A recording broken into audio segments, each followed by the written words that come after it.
It's a massive political fight that's heated up over the 2G loss claim after the former CNAG auditor made a sensational claim alleging that MM Joshi influenced the CAG report.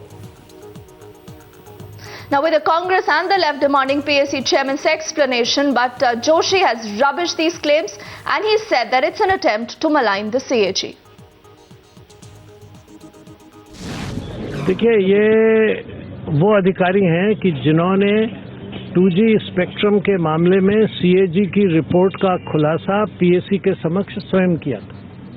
उन्होंने ये बताया था कि ये इतना नुकसान है और इस प्रकार से ऑडिट किया गया और उस वक्त उन्होंने ये संकेत नहीं दिया था कि ये रिपोर्ट उनसे दबाव में लिखाई गई या उनका मंतव्य ऐसा नहीं था। वो कह सकते थे क्योंकि हमारे सामने तो निष्पक्ष बात वो कह सकते थे और वो सीक्रेट थी वहाँ, तो जो भी वो कहते, लेकिन कभी नहीं कहा उन्होंने।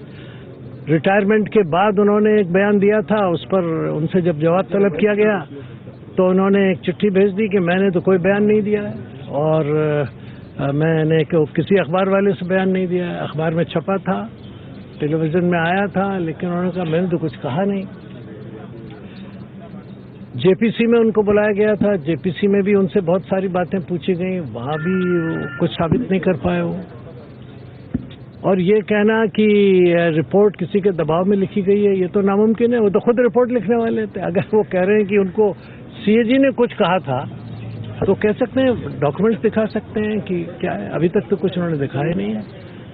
मुझे ऐसा लगता है कि जो एक साजिश चल रही है CAG, PSC वगैरह को बदनाम करने की और ये दिखाने की कि इसमें जो कुछ जांच की जा रही है वो पूर्वाग्रह की है और वो उचित नहीं है और सरकार अपने भ्रष्टाचार को छिपाने के लिए इन संस्थाओं के ऊपर छींटाकशी करना चाहती है, ये उस अभियान का एक हिस्सा है और ये उसमें फंस गया है। How do you initiate an inquiry against it? And the opposition has alleged that this really is a prop up by the Congress party, and RP Singh could be a man who would be a congressman in a few months.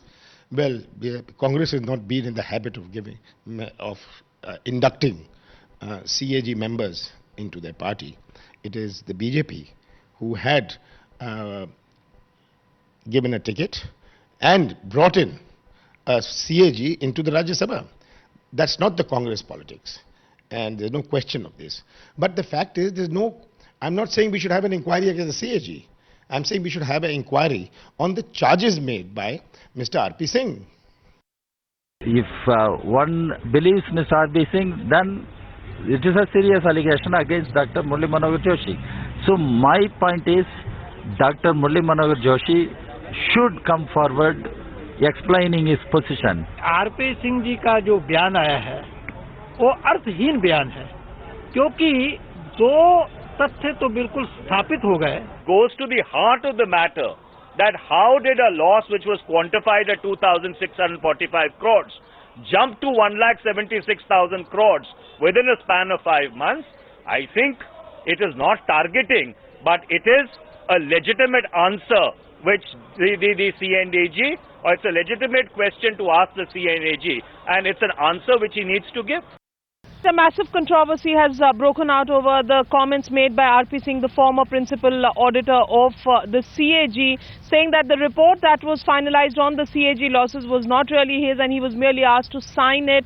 That controversy is something that has taken the political establishment by storm. At this moment, of course, the Congress gloating over the numbers that have been put in the CAG report and RP Singh's contradiction of them. But what we do know, what our sources are telling us is that the PSC has already examined RP Singh. RP Singh had expressed such reservations in the past.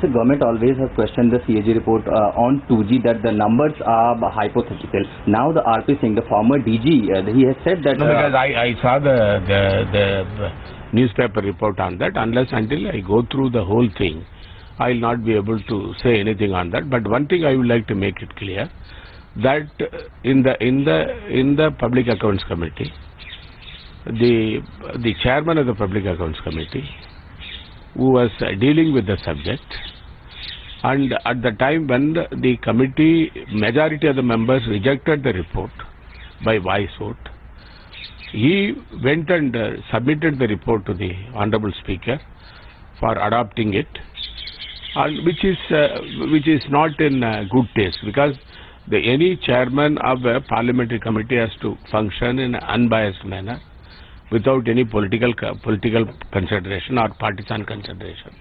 But rejecting the views of the members, it is very, very unfortunate. Now the report which has been submitted by him has not been considered by the committee because majority opposed it. This is what I want to say. It is for the CAG to organize himself to work above all these controversies, all these suspicions, because ultimately some of these statements may reflect on the integrity of the CAG and its functioning. I think this is a very serious matter which the CAG itself should address.